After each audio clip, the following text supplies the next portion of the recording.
Buenas tardes, soy el doctor Héctor Montoya, investigador de la División de Medicina Molecular y jefe del Laboratorio de Apoyo a la Vigilancia e Investigación Epidemiológica del CIBO. Mi presentación será al respecto del trabajo del laboratorio dentro de esta pandemia.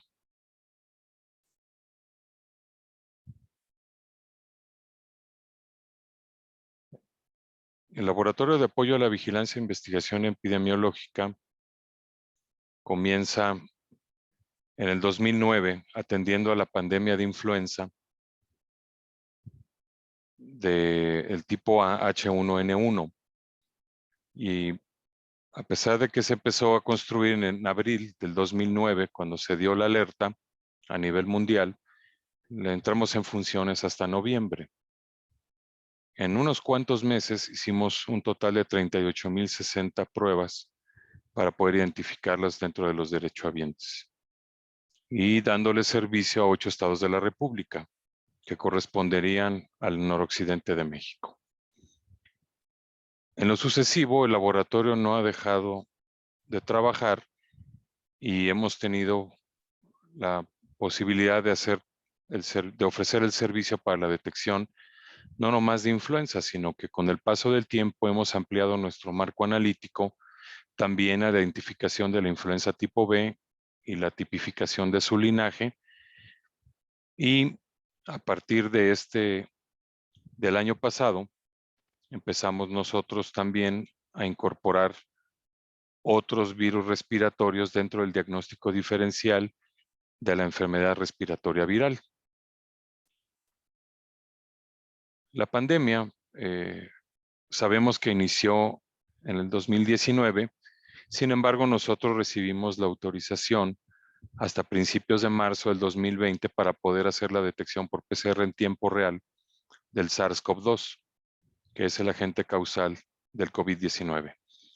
Nuestra primera solicitud de servicio fue el 3 de marzo del año pasado y nuestro primer caso positivo lo tuvimos el 18 de marzo del año pasado. De ese entonces a la fecha han sido decenas de miles de muestras las que hemos recibido de todas las delegaciones a las que les damos el servicio. Si nosotros vemos este gráfico, podemos apreciar cómo Jalisco, Nayarit, Michoacán, Sonora, Sinaloa han sido de los estados al que más derechohabientes le hemos ofrecido el servicio. Podemos nosotros aquí apreciar también en esta diapositiva en los porcentajes de casos por estado, cómo durante toda la pandemia han fluctuado los casos y todo esto en relación a la aparición de los brotes dentro de la región. En este gráfico podemos ver la distribución de casos estudiados por sexo, que no hubo diferencias, pero aquí podemos apreciar los casos que tuvimos en la primera ola, en la segunda ola, y aquí está el comienzo de la tercera ola porque la estadística que tenemos solo contempla hasta el 4 de agosto de este año. En los números de casos estudiados, en casos positivos mostrados en verde y en los negativos en naranja, podemos ver cómo esa positividad se incrementó marcadamente en las primeras, la segunda y también en la tercera ola, viendo cómo cambia drásticamente cuando se tienen la mínima de transmisibilidad de la enfermedad. Vemos que la proporción de positividad es muy baja. Hemos tenido positividades tan altas como en la primera ola, que fue cercana al 65%. En el número de casos estudiados ambulatorios hospitalizados también vemos este efecto de cómo los casos hospitalizados crecieron en número y en proporción a los casos ambulatorios, tanto en la primera como en la segunda y en la tercera ola. En cuanto al motivo de egreso, consideramos mejoría de función o alta voluntaria, y aquí observamos que la alta voluntaria está en un nivel muy bajo, que osciló la alta voluntaria entre el 1 y el 2%. Sin embargo, en el caso de funciones, también observamos un incremento marcado tanto en la primera como en la segunda y al inicio de la tercera ola. Sin embargo, vemos que también la mortalidad ha bajado en esta tercera ola en la que estamos ahorita y en proporción a los casos, pues el peor estado en el que hemos padecido esta enfermedad en el país, pues ha sido en esta tercera ola. Aquí vemos los casos positivos por edad. Los puntos rojos son las defunciones, los puntos azules son la mejoría. Aquí vemos el rango por edad y esto es a través del tiempo. Y también se observa el acúmulo de casos dramáticamente en las tres olas, la primera, la segunda y la tercera. Y si hacemos el desglose, por ejemplo, en el caso de la mejoría y en este otro donde vemos las defunciones. En este caso de las notificaciones podemos ver las defunciones y las mejorías y también cómo marcadamente se encuentran acumuladas dentro de las terceras oleadas. Si vemos los casos positivos por delegación, también a través del tiempo podemos ver cómo, bueno, es en proporción aquí a la población, pero de los estados más populosos y de los que más nos enviaron casos, que fue Jalisco, que fue Guanajuato y Sinaloa, vemos cómo el número de casos que mejoraron con el paso del tiempo sobrepasa a los fallecidos. En los egresos por grupo de edad vemos cómo los derechohabientes que eran más jóvenes tendían a recuperarse mucho más fácil que las personas que tenían más edad. Vemos cómo las defunciones también de manera inversa se van incrementando con respecto a la edad del derechohabiente. En los egresos por sexo prácticamente entre los que mejoraron y los que fallecieron no hubo diferencias. En los egresos por quincena también vemos nosotros que las defunciones aquí, sobre todo en las olas, en los picos más álgidos de la pandemia, se incrementó también el número de defunciones y en comparación con las mejorías.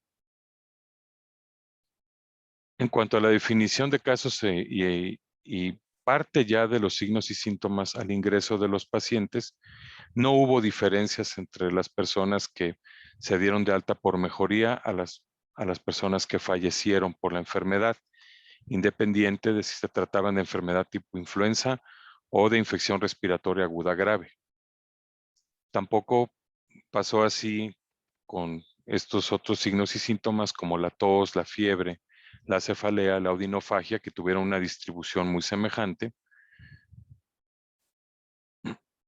La cefalea, odinofagia, postración y el ataque al estado general, mialgias, artralgias, rinorrea y escalofrío, conjuntivitis, disnea, dolor torácico, dolor abdominal, diarrea, polipnea, disgeusia, anosmia. Sin embargo, lo que sí podemos observar es que con mayor frecuencia, datos como la disfonía, la lumbalgia, congestión nasal y las cefaleas fueron el común en la inmensa mayoría de los casos, seguidos por unos criterios, digamos, menores a estos, que fue la tos con 78.3, la fiebre con 70%, mialgias, artralgias con poco más del 60%, el ataque al estado general, que fue cercano al 50%, igual que la odinofagia, y ya en un menor grado los escalofríos, la disnea, el inicio súbito, rinorrea, dolor torácico, anosmia, disgeusia. En el caso de las manifestaciones clínicas, nosotros podemos ver aquí en las observaciones por día que no hay una diferencia marcada entre unos y otros. En cuanto a los antecedentes clínico-patológicos, podemos observar que la preocupación que se tenía en un inicio de los pacientes oncológicos, inmunosuprimidos y pacientes con enfermedad renal, pues no tuvieron grandes diferencias de defunción versus defunción contra la mejoría. Sin embargo, en los antecedentes clínico-patológicos sí vemos cómo las defunciones se ven marcadamente en los casos que tenían diabetes e hipertensión y en un cierto grado los pacientes con obesidad. En cuanto a vacunados y no vacunados, lo que podemos observar es que los casos ambulatorios en general tendieron a tener mejoría con respecto a los no vacunados. Observamos nosotros que cierto grupo de ambulatorios pues fueron defunciones, ¿no? Pero en caso de la vacuna lo que podemos concluir pues es que las vacunas sí sirvieron por lo menos para evitar la forma grave de la enfermedad. Esta diferencia no la observamos en los hospitalizados y sería muy probablemente por las condiciones en las que llegó el paciente al ingreso a los hospitales. En cuanto a las variantes, nosotros tenemos una cierta participación como laboratorio hacia el Consorcio Mexicano de Vigilancia Genómica, formado por Instituto Mexicano del Seguro Social, el INER, Cinvestav, la UNAM, coordinados por el INDRE bajo lineamientos de la Dirección General de Epidemiología y financiados por CONACYT. En el escenario epidemiológico de las variantes, podemos observar aquí en el último reporte de la Covigen-Mex que la variante Delta representa el 78% de los casos, 78.1% de los casos. Y en la región donde están todas las OADs a las que ofrecemos el servicio, que es la región centro-norte, oeste y noroeste, pues la variante Delta ha ocupado una buena fracción de los casos, no tanto como en la zona centro-sur, en donde se caracteriza ya por un dominio total de la variante Delta. En los estados que pertenecen a nuestra región, pues ya podemos observar porcentajes importantes de la variante Delta, que pueden explicar el sostenimiento y el origen de esa tercera ola. Así que seguimos en esta tercera ola. Tenemos 3 de las 4 variantes de interés en nuestras OADs y de la región. El escenario epidemiológico de las variantes puede cambiar drásticamente en poco tiempo, como se observó de junio hacia la fecha. El 96.2% de los casos COVID suceden en personas no vacunadas. Y la variante Delta está aumentando en proporción al resto de las variantes de interés y de preocupación. Y bien, este ha sido un trabajo titánico. Aquí en esta diapositiva pueden observar a la titular de la OAD, la doctora Edith Bermúdez, autoridades que son directamente de nuestra línea de mando, como la doctora Jessica Gil, la doctora Eva Herrera, el doctor Augusto Zarralde, todo el consejo divisional y aproximadamente la mitad de todo el personal adscrito al ABIES-IVO que fue contratado para contender en esta pandemia. Ha sido un trabajo titánico, han sido 146,021 PCRs en tiempo real para SARS-CoV-2, pero han sido más de 180,000 estudios los que se les han ofrecido a los derechohabientes. 94,274 fueron ambulatorios y 51,747 hospitalizados. Y no tenemos idea de cuándo vaya a acabar esta pandemia, pero tengan la certeza de que seguiremos dando nuestro máximo esfuerzo por el bien de nuestros derechohabientes.